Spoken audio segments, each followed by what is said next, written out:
Truth, Far from the Madding Crowd. Not to be confused with Chicane's album. Me and Earl and the Dying Girl. No, not that Earl. These are movies that came out about 5 years ago that may have, well, skipped your attention.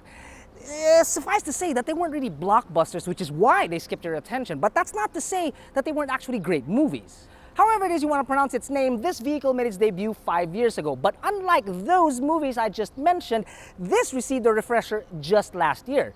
Like those movies, however, it'll do you well to get yourself reacquainted with them because you will be pleasantly surprised. This is the Kia Sportage GT.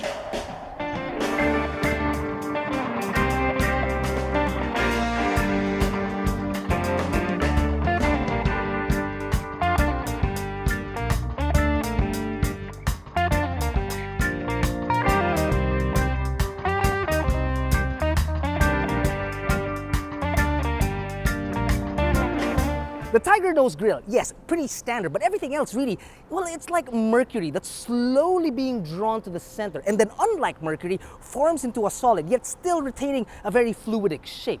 It's very German in the way that it looks, for sure. It's not immediately attractive off the bat, but give it a second and then you're like, well, yes, indeed, yes.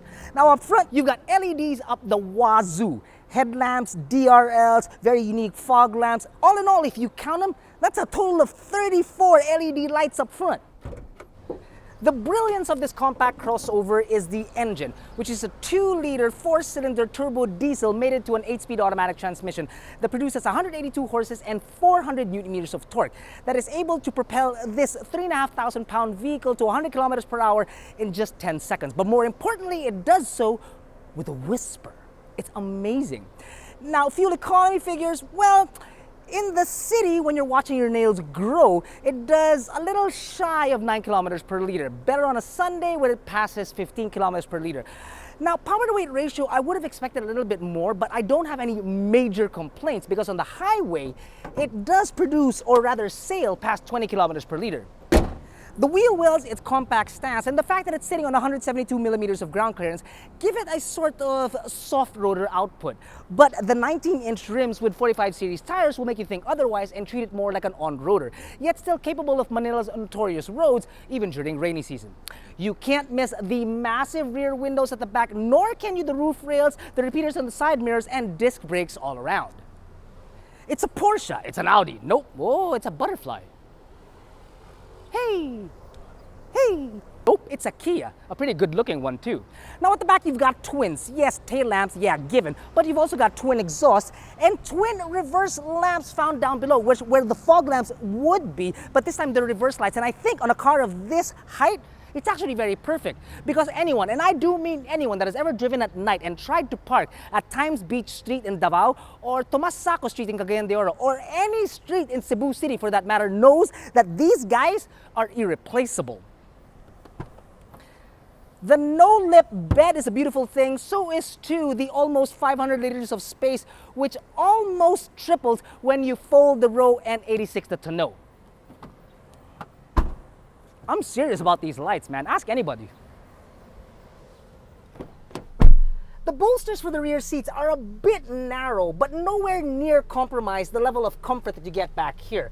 Elevated and spacious, you've got room definitely for 2 large adults. You've got a center armrest with 2 cup holders, bottle holders on either door, a 12-volt socket found in the center, and very importantly and thankfully, 2 air vents for the rear passengers. That's a very nice touch. Oh, and in case you get bored back here, there is an annoy the driver mechanism. Not great for the driver, but fun for the whole family. Now, while it isn't state-of-the-art up here, it is functional and comfortable at the same time. The driver gets power seats, which you can easily adjust to fit into your cockpit well, where the instruments sort of like tilt ever so slightly in your favor. Analog dials and a digital screen complete your instrument panel, a flat bottom steering wheel with controls. Paddles are always a good thing. So is the 8-inch touchscreen infotainment system with Android Auto and Apple CarPlay that doubles as your reverse camera and is incorporated into the dash. Dual air zone, not 1 but 2 12-volt outlets up front, and 6 speakers found all around that aren't branded but will shock the black pink out of you. Now, there isn't really anything in here that stands out. Everything else really is just, well, it's placed well. except maybe for this lever. It isn't the size that bothers me. No, that actually is pretty good. It's just that it kind of gets cramped when you pull it back into drive because of this center armrest right here. Granted, you're not going to spend most of your time holding onto it, but rather being on the steering wheel. But really, dare I say it, maybe shorter would have been better. The Kia Sportage GT comes equipped with rain-sensing wipers, dual-zone automatic climate control, cruise control, front and rear parking sensors, parking distance warning, rear camera with park guide, hill start assist, driver, front passenger, side and curtain airbags, ABS, electronic stability control, downhill brake control, and ISOFIX tethers.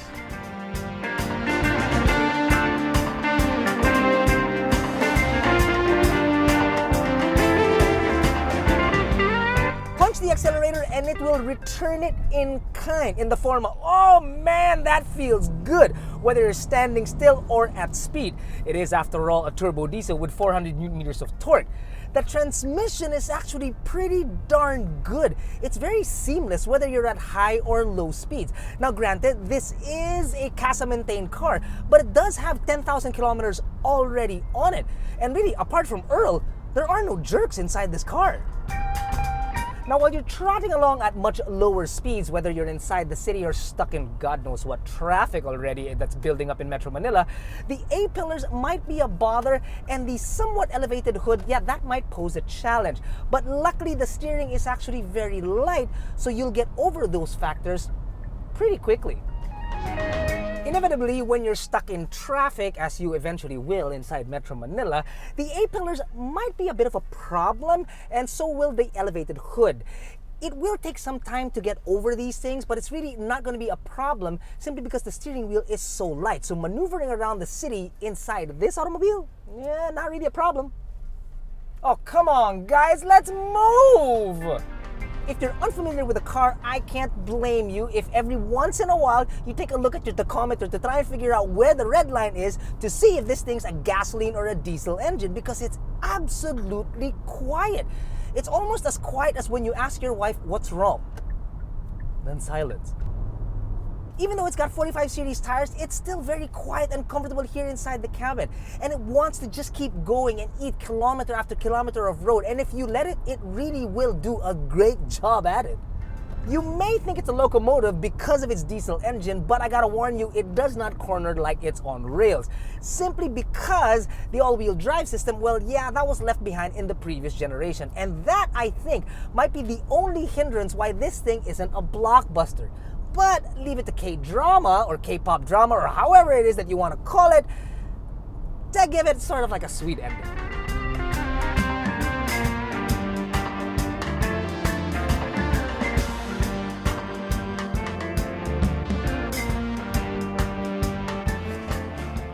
The Kia Sportage GT sticker price is 1,820,000 Philippine pesos.